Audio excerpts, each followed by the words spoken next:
I'm going to be going through some of my show moments from the Miss USA 2019 competition. And it's really fun to just reflect and think about what was going through my head while the competition was going on that night. I mean, the competition seriously went by like that. Okay, so in the actual intro for the show, when each of us are walking forward and they're saying our names, I was just thinking like, be as fun as possible.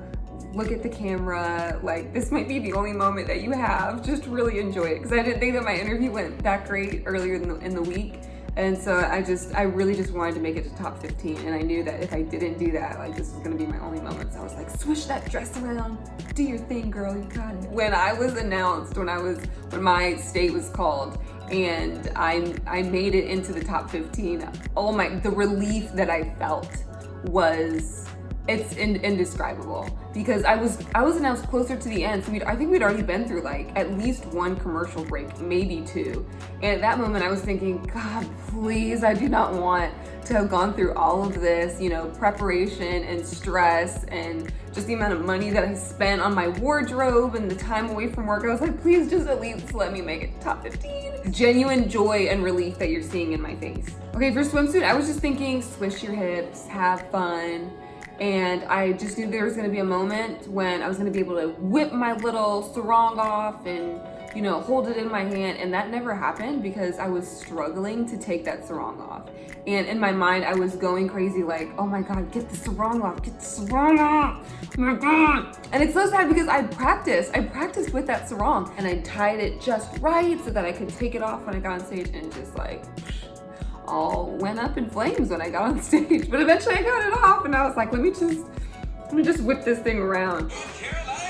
Oh my God! Then I made it. I remember, I think at one point in time I was standing there thinking like, dang, do you think they're really not gonna advance me because I couldn't get the sarong off? And then they called my state and I was like, no, they are! I have no memories from gown competition. I think I just started to blank by then. I was just like, oh, I've made it and I'm happy. I wish I could tell you what was going through my mind, but I don't remember. All I remember was going to the end of the runway, and there's a moment in, I think it's Miss Universe 2015, where Pia Wurtzbach, who goes on to win, obviously, she trips in her gown during the evening gown competition, and at the end of the runway, after she trips in her gown and sort of regathers herself, she does this little turn, and in the turn you see her go like, and it's so at the end of the runway when I was doing my evening gown, that's all I was thinking about. It's like, dude, little Pia face.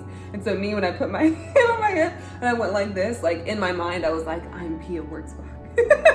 All right, they're calling me into the top 5, and I can't really tell you what was going through my head. I just remember excitement and just being awestruck. That moment for me was just exciting because I had no idea. You really don't, as a contestant, you have no idea what the judges are thinking. And you're just sort of holding your breath, hoping that you get advanced forward, that they saw something in you, in interview, or, in your video package, or in your stage presence earlier in the competition. And so I was just really, really glad. Okay, so this is so stressful. I can feel the butterflies back in my stomach again. This moment, when we're getting called to do our top 5 questions, I think there were some people who went before me. I can't remember who or how many, but I remember listening to at least one question before I went. And everybody was like knocking their questions out of the park. I remember feeling a little intimidated for a moment, but I just remember thinking like, focus. You don't have time to think about what the contestants are saying, what anybody else thinks. Me and my mom were practicing questions the morning of the competition, and I remember her telling me like, slow down, and if you need to take a beat, take a moment after the question comes out of whoever's mouth to think about it, just do that so that you can gather your thoughts. And so I just listened to her ask me the question as intently as I could, and then I stopped and thought about it, and then I answered.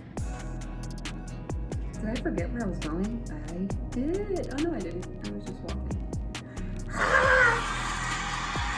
And then I got called into the top 3. Fun fact, I was so glad that I was called first into the top 3 because that meant that I did not have to wear the little headphone things. And I was very concerned about wearing the headphones because my hair is so big, the headphones would not fit around the top. I was just confident that the headphones were not going to fit around the top of my head. Another tough question. These were good questions. I don't know who made up this last question. It was a good question though. I was not anticipating this at all. This was not something, I think the first, the Me Too question was certainly something that me and my coaches had thought of and prepared for, to talk about feminism and Me Too and what was happening in our society. To talk about millennials, I'd never prepared for that. Okay, as soon as she was talking about generations and progress, all I thought about was the visit we had just made to the Nevada State Legislature. We had just visited several days before. And I remember it being such an impactful visit to me because there was so much female leadership. And I remember being there and looking around and thinking, wow, there are more women than men. This is so surreal. We've made such great progress, and it's continuing to happen in our generation. So while I'm standing there, waiting for them to announce who's gonna be the next Miss USA, I remember just saying a prayer for me and Allie, and just, praying that God would watch over us and, would help the next Miss USA. And so we stood there, and it just seemed like forever. In my head, I was saying like, North Carolina. And then they said North Carolina, it was great. I just remember thinking like, oh my gosh. And I hate that there are no reaction shots of me hearing my state because I didn't turn to the camera. I think I was just so in the moment. And that was a cool moment, winning. If you've ever dreamed of winning the lottery or dreamed of winning a huge pageant and sort of walked through or daydreamed about that moment, I promise you, actually winning is exactly what you dream it is. It was a fun time for me, and it's something that I loved doing. I wish I could go back, like I said, and just do it all over again. Just the night of the pageant, because that's the only fun time. The other times for me are just mostly stressful, because I was just stressed and waiting, if this day could just come, if this day could, and then it came, and I was like, oh my God, no, now it's fun. But my advice to the USA 2020 contestants and other women competing is just prepare as much as you can beforehand, so that during the day of your actual competition, you go into autopilot and you get to just enjoy the moment because you've prepared. You don't have to stress anymore. You don't have to worry because you have done as much as you can to prepare for that moment. And that is a really, really strong and confident feeling. So best of luck, guys. I'm excited to meet the next Miss USA 2020.